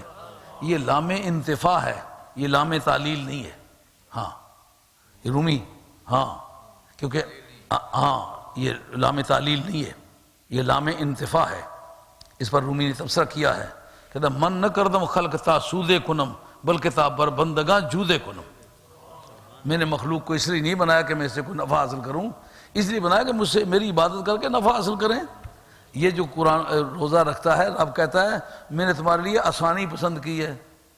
وہ جتنے درد دکھ ہوتے ہیں ماہ رمضان کی وجہ سے، وہ مائی یہ کہنا یہ پیرو روزے رکھے تھے اولے ٹنان ہوئی گئے ہیں، اگر سالہ اور دیڑی بھی رکھو تو زیادہ اولے ٹنان ہوئی گئے چھونا۔ تو قرآن مجید نے کہا میں تمہارے لیے آرام پسند کرتا ہوں، تکلیف نہیں پسند کرتا۔ یہ اگلی سیکشن آ رہی ہے، اس پر غور کرنے کی ضرورت ہے۔ یہ سنیت کے عقیدے کے چیلنج کرنے کے لیے لوگوں نے اس کو گاہ بگاہ استعمال کیا، آج اس کا جواب سنو۔ گھنٹہ یہ پورا ہو گیا یہ صلاح وید دسیا یہ سمجھو بھی ہاں ہے بڑا قیمتی مضمون ہے. کیا کہتے ہیں کہ تم کہتے ہو کہ لا رب العرش جس کو جو ملا ان سے ملا بٹتی ہے کونین میں نعمت رسول اللہ کی. یا اعلیٰ حضرت فرماتے ہیں کہ بخدا خدا کا یہی ہے در نہیں اور کوئی مفر مقر جو وہاں سے ہو یہیں آ کے ہو جو یہاں نہیں تو وہاں نہیں. یہ تمہارا دعویٰ بلا دلیل ہے. کیوں کہ قرآن مجید میں لکھا ہوا ہے کہ جس وقت آپ سے میرے بندے میرے بارے میں سوال کریں تو ان کو بتا دو میں قریب ہوں. اس میں سرکار کا ذکر ہے کوئی نہیں ہے نا. میں بندے کی دعا کو قبول کرتا ہوں جس وقت بھی مجھ سے دعا مانگے. اس میں سرکار کا بیچ میں کوئی انٹرونشن ہے کہ سرکار بیچ میں ہوں تو دعا مانگے؟ چاہیے کہ وہ میری باتیں مان جائیں مجھ پر ایمان لے آئیں تاکہ وہ ہدایت پا جائیں. اس جگہ وہ کہتے ہیں تمہارا یہ دعویٰ قرآن کی روشنی میں بلا دلیل ہے کہ تم سرکار کو بیچ میں سے نکال کے رب سے کچھ مانگو گے تو نہیں ملے گا. یہ ثابت ہے. رب نہیں چاہتا کہ کوئی بھی بیچ میں ہو. تو پھر سنیت کا دعویٰ زیادہ صحت مند ہے یا بدعقیدہ لوگوں کا دعویٰ زیادہ صحت مند ہے؟ ہم کہیں گے کہ میاں ایسا کرنا ہے کہ پورے قرآن مجید پر ایمان لانا ہے. افتؤمنون ببعض الکتاب وتکفرون ببعض. یہ کفریات کی ایک قسم ہے، بعض کو ماننا بعض کو نہ ماننا. مجھے یہ بتاؤ کہ اگر رب سے مانگنے کا یہ سسٹم کہ حضور کو بیچ میں سے نکال کے مانگا جائے یہ صحت مند ہوتا تو اگلی آیت پڑھ. پھر نبی کریم علیہ السلام کا دور ظاہری ہے. فاروق اعظم رضی اللہ تعالیٰ عنہ روزے میں اس چیز کی مخالفت کر چکے ہیں جو اس وقت کے اعتبار سے کما کتبہ علی الذین کے ضمن میں وہ ممنوع تھی. کما کتبہ جس طرح یہ منسوخ ہوا نا کہ 10ویں محرم کے روزے کو منسوخ کیا، لیکن پتہ ہے منسوخ کیا کیا؟ اس کی فرضیت منسوخ ہوئی، استحباب منسوخ نہیں ہے. ذمہ داری سے کہتا ہوں. بخاری شریف کتاب صیام التطوع کے اندر یہ بات موجود ہے کہ اس کا روزہ رکھنا مستحب ہے 10ویں محرم کا. منسوخ کیا ہوئی ہے؟ فرضیت. کہا یہ کس قضا کا نسخ ہے کہ فرضیت منسوخ ہوئی ہے؟ ہاں قرآن مجید سے میں شہادت پیش کرتا ہوں اس کی کہ ایسا منسوخ ہوتا ہے. کہا کس جگہ لکھا ہوا ہے؟ یا ایھا الذین آمنوا اذا ناجیتم الرسول فقدموا بین یدی نجواکم صدقہ. کہ اے ایمان والو جب تم سرکار سے ملاقات کرو، ایسا ہی ہے نا حافظ صاحب؟ یا ایھا الذین آمنوا اذا ناجیتم الرسول فقدموا بین یدی نجواکم صدقہ. اے ایمان والو جس وقت تم سرکار سے کوئی پرائیویٹ بات کرنا چاہو تو سرکار کی بارگاہ میں کچھ نذرانہ پیش کیا کرو. اس پر صرف حضرت حیدر کرار نے عمل کیا بالاتفاق. اس میں کسی کو سنی شیعہ وہابی یہ جو نعرہ حیدری کو روکنے والی برادری ہے ان میں سے کسی کو اختلاف نہیں ہے. نام علی کو روکے اور وہ سنی. یار یہ تو علی کے بیٹوں نے سنیت کو زندہ کیا ہے. علی کے بیٹے کی قربانی سے سنیت چلی ہے. ہاں اس کا نام روکتے ہو جیسا کہ کوئی صدیق اکبر رضی اللہ کی ذات پاک کا نام روکے تو کہے میں سنی ہوں. جس سے وہ اچنبے کی بات ہے اس سے دگنی اچنبے کی یہ بات ہے کیونکہ اور کسی نے اپنے تاج و تخت اور اپنے اقتدار سے ہاتھ اٹھا کر کے سنیت کو رائج نہیں کیا. اگر یہ کیا ہے تو علی کے بیٹے نے کیا ہے. سنیت کا بانی خاندان نبوت ہے. اس لیے ہم بدعقیدہ لوگوں کے سامنے یہ کہنے میں حق بجانب ہیں اور سنی تو ہم ہیں، ہمارے باپ نے سنیت جاری کی ہے. تم آل بیت کے منکر بھی ہو اور سنی بھی ہو، دونوں باتیں کس طرح ہو سکتی ہیں؟ اب یہ وہ موقع ہے کہ فاروق اعظم رضی اللہ تعالیٰ عنہ کی ذات پاک ہے. مسئلہ یہ چلا رہا ہے کما کتب علی الذین من قبلکم. ان لوگوں کی طرف فرض کیے گئے ہیں کہ جو لوگ تم سے پہلے تھے. ان میں فرضیت کا کیا سسٹم تھا؟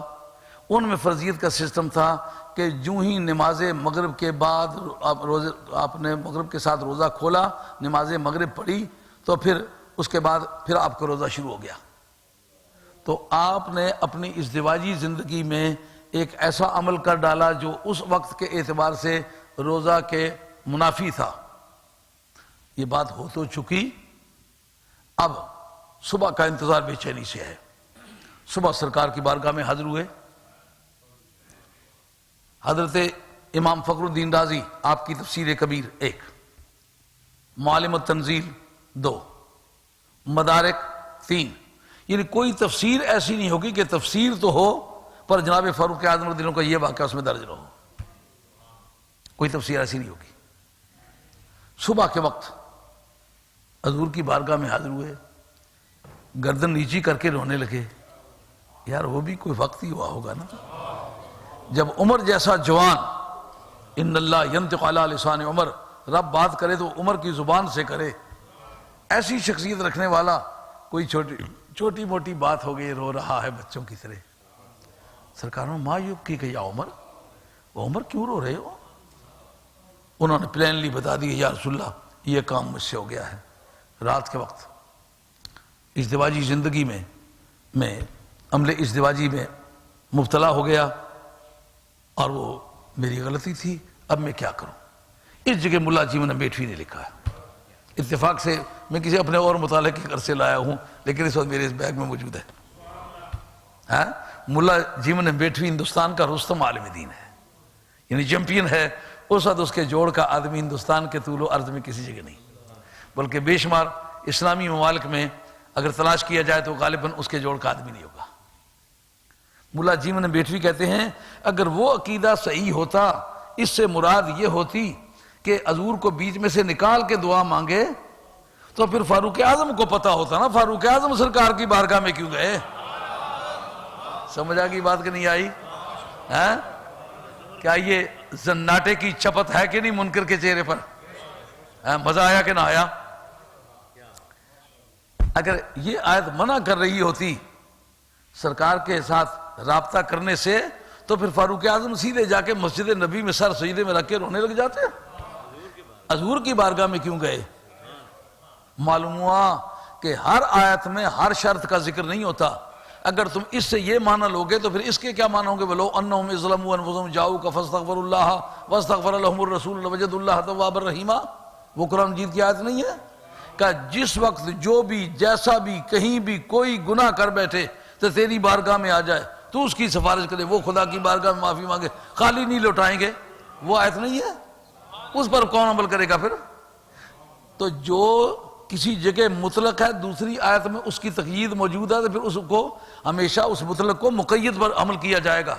فن تفسیر کا قاعدہ یہ ہے، مطلق کو ہمیشہ مقید پر حمل کیا جائے گا، یہ اصولیوں کا قاعدہ، اسے انحراف نہیں کیا جا سکتا۔ تو کم از کم وہ علم جو تم نے خود اپنے قلم سے لکھے ہیں اس سے تو حیا آتی۔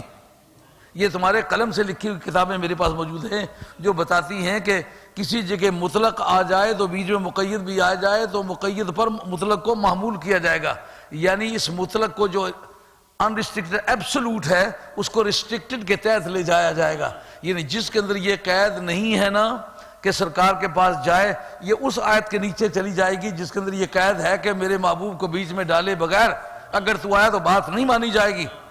بلکہ محی الدین عربی کہتے ہیں موسیٰ علیہ السلام کے بے ہوش ہونے کی وجہ کیا ہے؟ بے ہوش کیوں ہوئے؟ ان کا دراصل جو طلب دیدار کیا سرکار کو نکال کے کیا، رب نے یہ بتانا چاہا موسیٰ تو موسیٰ ہی صحیح مگر تو میرے یار کو بیچ میں سے نکال کے اگر میری بارگاہ میں طالب دیدار ہوگا بے ہوش ہو کر کے گرے گا، دیدار نہیں ملے گا۔ سمجھ آئیے بات؟ آج تھوڑا لیٹ تو ہو گیا ہوں لیکن کام تو آپ کا اچھا ہو گیا ہے۔ اب ذرا دیکھیں جو انداز بیان ہے، اسلوب سخن، اُحِلَّ لَكُمْ لَيْلَةَ الصِّيَامِ الرَّفَثُ، میں نے تو آپ کو سمجھانے کے لیے حضرت فاروق اعظم کا نام لیا ہے۔ قرآن مجید نے جناب فاروق اعظم کا نام لیا ہے؟ نہیں نا نام لیا؟ اس کا مطلب دوستی کا ایک پرنسپل ہے کہ یار یاروں کے نام ایسے کانٹیکسٹ میں نہیں لیا کرتے جہاں بدنامی پیش آئے ہے۔ اس سے پتہ چلتا ہے کہ صحابہ کرام رضوان اللہ تعالی مجمعین اگر خدا نہ خواستہ، چونکہ صحابی معصوم تو نہیں ہے، ان میں کوئی گناہ کوئی عیب پایا جا سکتا ہے۔ قرآن مجید کے مزاج بیان سے یہ بات سمجھ آئی اگر تو سننی ہے تو صحابہ کی بدگوئی مت کر، کسی ایسے کانٹیکس میں ان کا نام مت لے ان کے دامن عزت پر کوئی بدنما داغ لگے۔ وہ خلاف فعل مجہول ہے نا، فعل مجہول کا جو وضع واضح میں مقصد ہے وہ کیا سمجھا جاتا ہے؟ اصل میں کوئی بدگوئی، کوئی بدنامی، کوئی الزام، کوئی جرم اگر فاعل کی طرف جاتا ہو، متکلم کو اس سے ہمدردی ہو، تو وہ کیا کرتا ہے؟ وہ فعل کا ذکر کرتا ہے، فاعل کا ذکر نہیں کرتا۔ دوست نے کسی شخص کو مار ڈالا ہو تو وہ نہیں کہے گا میرے دوست نے فلاں کو قتل کر دیا ہے، کہا فلاں قتل کر دیا گیا ہے۔ کہا اے میرے محبوب تیرے دوست سے ہو گئی ہے غلطی، تیرے یار کے گناہ، یار کبھی زندگی میں یہ بات یاد رکھو گے، یہ نہیں فرمایا میں نے عمر کا گناہ معاف کیا ہے، یہ کہا ہے کہ تیرے یار کے گناہ کو گناہ نہ کہنے کی خاطر اس گناہ کو گناہوں کی فہرست سے اڑا دیتے ہیں، نہ آج گناہ ہے نہ قیامت تک گناہ ہے۔ کیوں بھائی؟ استقبال رمضان کا معنی سمجھ میں آیا؟ خدا ان کو کس پیار سے دیکھتا ہے۔ یہ جتنی بھی باتیں لوگوں کی ہوتی ہیں سرکار سے تعلق نہ ہونے کی وجہ سے۔ صحابی کی شخصیت تو بڑی شخصیت ہے، سرکار کی گلی کی گرد جو ہے نا وہ بھی عزت والی ہے۔ سرکار کے جانوروں کا بھی نام ہتک سے نہیں لینا، جہاں سرکار کے جانوروں کا نام ہتک سے نہیں لینا تو شیخ رسول کے شاہ سوار کا نام ہتک سے لینا کیسے دوست ہے؟ آئی بات خیال کہ کتنا اس کی کوئی مثال ہے کائنات؟ میری اطلاع میں تو نہیں ہے۔ یہ نہیں کہا عمر کو معاف کر دیا، فرمایا عمر کے گناہ کو گناہ نہ کہنے کی خاطر اس گناہ کو گناہوں کی فہرست سے اڑا دیا ہے، نہ اس کو گنہگار کہتے ہیں نہ اس گناہ کے گنہگار کو کبھی قیامت تک گنہگار کہیں گے۔ مزہ آیا کہ نہیں آیا؟ وہ تمہارا لباس ہو تم ان کا لباس ہو۔ عمر جیسے آدمی سب جب یہ بات ہوئی ہے تو پھر اور لوگوں نے تو کئی اس طرح کی ناجوازیاں کی ہوں گی کہ ان کا بھی پردہ نہیں اٹھانا چاہتے۔ کیوں؟ عمر کوئی کا مسئلہ بیچ میں انوالو ہو گیا ہے۔ جناب فاروق اعظم کا وقار دیکھا کیسا ہے؟ یہ وجہ ہے کہ عمر کو برا کہنے والے کے پیچھے نماز ہم لوگ نہیں پڑھتے اور نہ اس کے جواز کا فتویٰ دیتے ہیں کہ وہ جناب فاروق اعظم کی ذات وہ قداور ذات ہے کہ اللہ تعالیٰ نے کہا اس سے پہلے بھی لوگوں نے گناہ کی۔ یہ ایک نیا عنصر ہے اس کے اندر، یہ بات غالباً کبھی بحث میں نہیں آئی ہوگی۔ یہ اللہ وہی نہیں ہے کہ دانہ گندم کھا بیٹھے، نصف دانہ آدم علیہ السلام کپڑے اتار لیے، شہر سے نکال دیا، بیوی بچوں میں جدائی ڈال دی، ایک اصفہان میں دوسرا سری لنکا میں، اور کئی 100 برس تک ملاقات نہیں ہوئی، اور کھایا کیا کیا ہے؟ آدھا دانہ کھایا ہے۔ اور یہ سارا زمانہ توبہ توبہ کرتے گزرا، بات نہیں بنی۔ یہ کیا وجہ ہے کہ رب نے ان کی توبہ کا انتظار کیوں نہیں کیا کہ وہ توبہ کرے تو بخشوں گا؟ قانون تو آج بدلا ہے نا کہ اللہ کریم فرماتے ہیں علم اللہ انکم کنتم تختانون انفسکم، اللہ کو پتہ ہے کہ تم خیانت کیا کرتے تھے۔ یعنی سابقہ ریکارڈ میرے ریکارڈ میں موجود ہے، میرے مال خانے میں ان کا سب کا نامہ اعمال موجود ہے، لیکن بغیر ان کی توبہ کے ہم خود کہتے ہیں فتاب علیکم وعفا عنکم، ہم نے ان کو معاف کر دیا ہے۔ اب وہ بندہ بتاؤ کائنات میں کہ جس نے گناہ کیا ہو، اس کی انکریمنیشن ہو گئی ہوئی ہو، وہ چالان ہو گیا ہوا ہو، پھر کسی بعد میں آنے والے سے وہ کوئی ایسی بات سرزد ہوئی ہو کہ پہلوں کو بھی معاف پچھلوں کو بھی معاف۔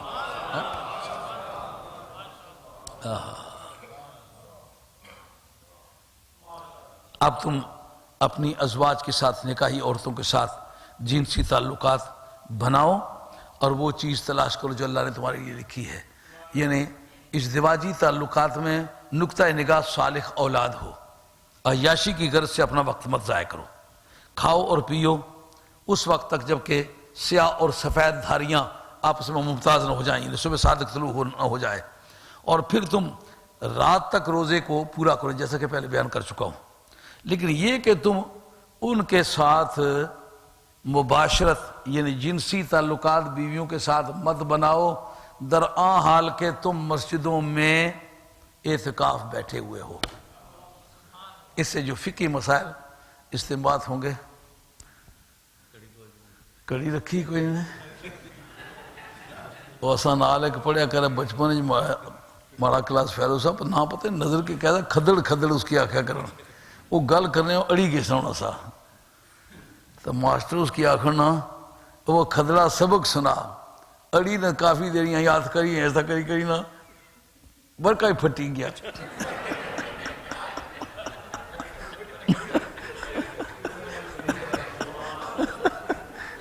یہ تو کڑی کوئی نہیں لائی برکا ہی پھٹی گیا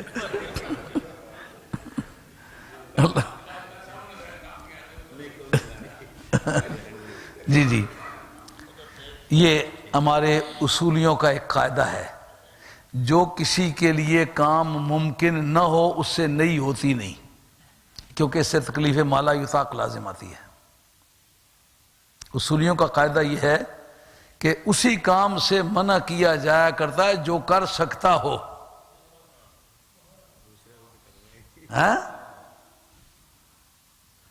اس کا مطلب یہ ہے کہ آدمی کے لیے گھر آنا ممکن ہے اس سے ثابت کیا کرنا ہے گھروں کا کوئی ذکر ہے مسجد میں تو بوجہ مسجد کے ان کے ساتھ جنسی تعلقات بنانا حرام ہوگا تم جب مسجدوں میں اعتکاف بیٹھے ہوئے ہو تو بیویوں کے ساتھ جوڑے والا تعلق مت بناؤ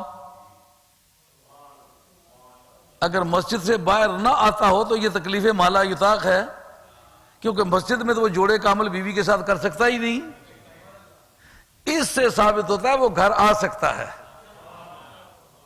غسل کے لیے آ سکتا ہے وضو کے لیے آ سکتا ہے انسانی حاجت کے لیے آ سکتا ہے کھانے کے لیے آ سکتا ہے روزہ افطار کرنے کے لیے بھی کوئی اس گھر میں موجود نہیں ہے جو اس کو کھانا لے جائے تو کھانے کے لیے آ سکتا ہے اس نے ثابت کیا کہ اس کا گھر آنا جائز ہے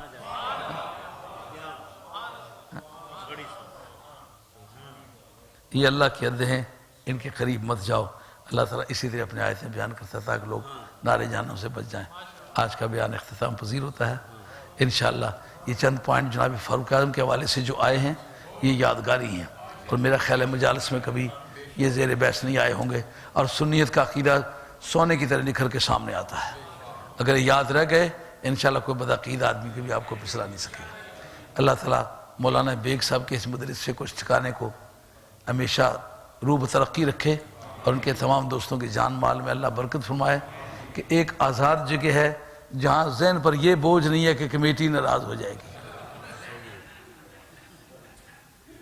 آگے جو امام ابو حنیفہ کی تقلید ہوئی ہے امام یوسف کی نہیں ہوئی حالانکہ امام یوسف کمپیٹنٹ آدمی ہے لیکن یہ آپ کے ہدایت کے اندر موجود ہے کہ 5 تکبیریں وہ پڑھتے رہے ہیں عیدوں کی حالانکہ مذہب امام ابو حنیفہ ہے 4 اور سارے عالم اسلام کا عمل اس پر ہے لیکن وہ صرف اس لیے کہ عباسیوں کو ایک روایت ہاتھ آ گئی تھی کہ جناب عبداللہ ابن عباس جو تھے وہ 5 پڑھا کرتے تھے تو جناب اپنا مذہب چیخ رہا ہے لیکن امام یوسف کو وہ کام کرنا پڑ رہا ہے جو اس کے وقت کے حاکم نے کہا ہے جنازی کی نہیں عید کی ہاں عید کی 5 پڑھتے ہیں اور یہ مذہب اہل سنت کا نہیں ہے لیکن وہ کرتے ہیں امام ابو حنیفہ نے کہا پشت پازن تخت کہہ کا اوسرا امام ابو حنیفہ کیا نہیں ہے یہ کہکبات کی اولاد میں سے الجواہر المدیہ فی طبقات الحنفیہ جب شروع میں پڑھ کے میں آیا نا تو اس وقت ایک سید کوئی شیعہ خیال کے تھے وہ مجھے کہنے لگے وہ تساں جسے امام کی امام بنے تو کاسویہ میں نے کہا ایک تو جلا ہونا اسلام میں کوئی عیب نہیں اور دوسرا یہ آپ کا جملہ جہالت پر مبنی ہے یہ غلط کہہ رہے ہو اس لیے کہ خواجہ غریب نواز سلطان ہند سرکار جیسا آدمی ان کا مقلد ہے حضرت دادا گنج بخش علی حجویری جیسا آدمی ان کا مقلد ہے اور حضرت قاضی قلندر پیر شاہ قاضی دمڑی والے سرکار ان کے مقلد ہیں بری شاہ لطیف ان کے مقلد ہیں شاہ محمد غوث اچی ان کے مقلد ہیں شاہ چراغ لاہوری ان کے مقلد ہیں موسیٰ پاک شہید ان کے مقلد ہیں یہ کروڑہ اولیاء اللہ ان کے مقلد ہیں تو میں آپ کو بتاؤں گا چنانچہ الجواہر المدیہ فی طبقات الحنفیہ اس میں خریدی تو انہوں نے بتایا کہ وہ کہکبات کی اولاد میں سے کیا نہیں ہے تو یہ بول قلندر جو ہیں یہ بھی ان کی اولاد میں سے یہ بول قلندر کی مصنوعی ہے جو شعر میں نے پڑھا ہے پشت پازن تک سے کہہ کا اوسرا سر بدے از کف مدے ناموسرا کہ میں روٹی کے لیے اپنی گردن جھکاؤں اور باتیں وہ کروں جو خدا اور اس کے رسول کو پسند نہیں ہاں میں نانے جمی کھاؤں گا بوریے پر بیٹھوں گا لیکن پشت پازن تک سے کہہ کا اوسرا سر بدے از کف مدے ناموسرا تو یہ ذہنی حریت بڑی دولت ہے اس جھونپڑے میں ذہنی آزادی میسر ہے. کوئی بھی عالم دین کوئی دین کی بات کرنا چاہتا ہے، اس کو یہ پریشانی نہیں کوئی کمیٹی ناراض ہو جائے گی تو مجھے یہاں سے نکال دیں گے. یہ ایسی آفت ہے. صاحب کا بھی جہاں یہاں رہی ہے نا، تو پھر حضرت حیدر کرار جیسے لوگوں نے تبرہ کہا ہے صرف حاکم وقت کو خوش کرنے کے لیے. یہ بڑی آفت ہے. دعا کرتا ہوں اللہ تعالیٰ اس سلسلہ تعلیمات کو ترقی دے اور اس ادارے کو اللہ تعالیٰ ترقی عطا فرمائے، اور جو اس کے معاونین ہیں اللہ تعالیٰ ان کے جان مال میں عزت و آبرو میں خیر و برکت فرمائے. اس علاقے میں ہمارا جو دینی مہم ایک مدت سے چل رہی ہے، اس جگہ مولانا بیگ صاحب کی محنت بظاہر راست کار فرما ہو رہی ہے اور نتیجہ لا رہی ہے. جو ہمارے شیفیلڈ والے ساتھی ہیں اور ایک اسلام بچہ ہے گجر برادری کا چودھری ہے، وہ وہاں اہتمام کرتا ہے. اس سے پہلے اس کے والد صاحب خلیفہ ہیں، وہ کرتے ہیں. اس لیے خالد صاحب ایکلنگٹن والے قائد صاحب، اور حاجی اشرف صاحب گریٹ ہارورڈ والے، اور یہ دوسرے آپ کا بھی اشرفی نام ہے شبیر، ماشاءاللہ. یہ میرا بڑا سخی مرید ہے. سب سے پہلے اس آدمی نے گاڑی مجھے لے کے مرسیڈیز دی. وہ میں نے کہا میرے لیے تو گاڑی مرسیڈیز بھی اسی ریٹ کی ہے اور ایک سائیکل بھی اسی ریٹ کی ہے. میں مجاہد آدمی ہوں، مجھے کوئی اس طرح کوئی ٹھڑک نہیں ہے اچھی گاڑیوں کا. میں نانے جمی کھاتا ہوں، بوریا پر بیٹھتا ہوں، طبیعت کو کسی عیاشی کا عادی نہیں بنایا. یہ میرا مرید بڑا جان نثار ساتھی ہے. اور جی عقل ان کے اندر سے بہرحال یہ سارے ساتھی جو ہیں شبیر صاحب، اشرف صاحب، خالد صاحب، یہ سارے کام کر رہے ہیں. اب ہمارے دوستوں نے بریڈ فورڈ میں بھی ماہانہ سلسلہ شروع کر دیا ہوا ہے، جس میں راجہ ظہور احمد صاحب اور چودھری امتیاز صاحب، ممتاز صاحب اور مولوی محمود صاحب اور ہمارے دیگر دوست جو ہیں اس میں بڑے. جی ہاں بری میں اب مولانا نے یہ دوسری مرتبہ کرایا، پتہ نہیں ابھی انشاءاللہ. اچھا اللہ تعالیٰ آجی منظور صاحب، میاں منظور صاحب کی قبر منور رکھے کہ انہوں نے ایک جگہ ہمیں فراہم کی ہے. دیکھیں باقی جائیداد اپنے وارث تقسیم کریں گے، اس میں وارثوں کو بھی حصہ ملے گا اور بڑا لائن شیئر ان کو جائے گا کہ جنہوں نے اپنی خالص کمائی سے مہیا کر کے ایک جگہ اہل سنت والجماعت کو دی ہے. پرسوں وہاں ہے،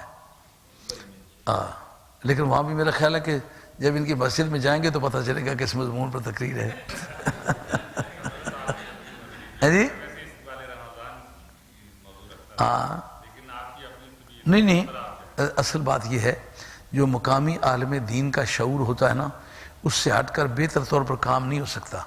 وہ مقامی ضرورتوں کو وہ زیادہ بہتر سمجھتا ہے. یہی وجہ ہے ہمارے فقہا کہتے ہیں کہ اگر ایک مفتی سے فتویٰ پوچھا جائے، ایک قاضی سے کوئی فیصلہ کرایا جائے، تو وہ کہے تم اپنے قاضی کے، اپنے علاقے کے قاضی سے، اپنے علاقے کے مفتی سے فیصلہ کرواؤ. کیوں کہ اس علاقے کی ضرورتوں کو بہتر سمجھتا ہے. اگر میں کوئی ایسی بات کروں جس سے اس کے اعتماد کو ٹھیس پہنچے تو نقصان یہ ہوگا کہ آئندہ لوگ اس سے فتویٰ نہیں لیں گے، اس سے فیصلہ نہیں کروائیں گے، اور اس سے ایک اسلامی عظمت کو آزار پہنچے گا. تو آپ لوگ جو علاقے میں کام کر رہے ہیں، آپ روزانہ کی ضرورتوں کو میرے مقابلے میں زیادہ بہتر سمجھتے ہیں. میں آپ کا خادم ہوں، جو مجھے آپ کہیں گے اور اس کے بارے میں کچھ جانتا ہوں تو عرض کروں گا، نہیں جانتا ہوں تو پھر میں مہلت مانگوں گا کہ مجھے مہلت دیں، میں تیار کر کے تو پھر بات کروں گا. کیونکہ القول لا عالم من العلم، یہ کہنا کہ مجھے نہیں پتہ یہ بھی علم ہے. ہر بارے میں یہی کہتے جانا کہ مجھے سب کچھ میں جانتا ہوں، یہ درست نہیں ہے. یہ کہنا بھی سیکھو کہ مجھے پتہ نہیں ہے. پیچھے ایک مرتبہ بٹنا ٹرینڈ میں درس دے رہا ہوں، ایک سیدھا سادہ آدمی کھڑا ہو کے مجھ سے پوچھتا ہے موسیٰ علیہ السلام کی اماں جی کا نام کیا ہے؟ تو میں نے پلینلی کہا، میں نے کہا مجھے اس وقت یادی مطالعہ میں گزرا ہوا ہے، لیکن مذہبی پیشوا ضروریات دین کو جاننے کے پابند ہوتے ہیں. ایک آدمی کو نماز کے فرائض نہ پتہ ہوں تو مجھے حضرت ابراہیم علیہ السلام کی مائی صاحبہ کا کیا نام تھا، وہ ضروریات دین میں سے نہیں ہے. پوچھنی ہوگی قیامت میں، لیکن نماز کے فرائض کے بارے میں تو پوچھ ہوگی. پھر میں نے وہ نام دریافت کی، یوحانس نام ہے حضرت موسیٰ علیہ السلام کی والدہ صاحبہ کا. یوحانس آپ کا اسم گرامی ہے، لیکن وہ مجھے نہیں پتا تھا. تو جب میں نے کہا مجھے نہیں پتا تو سارے دوست بہت پریشان ہوئے. وہ مجھے اکیلے میں کہنے لگے آپ نے یہ کام بڑا غلط کیا. میں نے کہا کیا؟ انہوں نے کہا آپ نے کیوں کہا مجھے پتہ نہیں؟ میں نے کہا آپ کیا خیال کیا اب میرے جھوٹ کہنا چاہیے مجھے؟ یہ کہنے میں تو میں کوئی حرج نہیں سمجھتا. لوگ مجھ پر اعتماد کریں اور میں تو تخمینے سے باتیں بتاؤں، یہ کہنا ایک عزت کی بات ہے کہ مجھے نہیں پتا. اب سلام پڑھیں.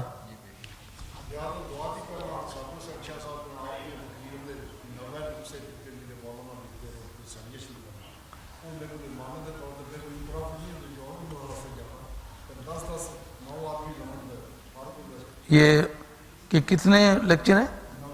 90 لیکچر انہوں نے لکھ لیے ہیں۔ ہاں جی، یہ جو دوست میرے مطلب گلا کرتے رہتے ہیں کہ آپ لکھتے نہیں ہیں، وہ میرا ایک ساتھی میرے لیکچر لکھ رہا ہے، تو میرے 90 لیکچر اس نے لکھ ڈالے ہیں اور چھاپ دیے ہیں، اٹھا لیں۔ وہ آپ کے پاس ہیں؟ گاڑی میں پڑے ہوئے ہیں، تو وہ لے کے آپ رکھ لیں، تو انشاءاللہ وہ فائدہ آپ کو پہنچائیں گے، کیونکہ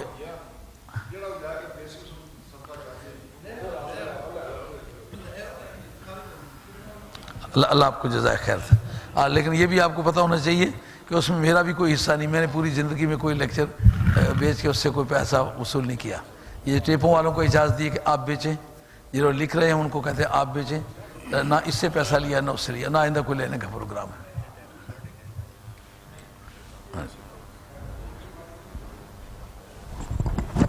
یا نبی سلام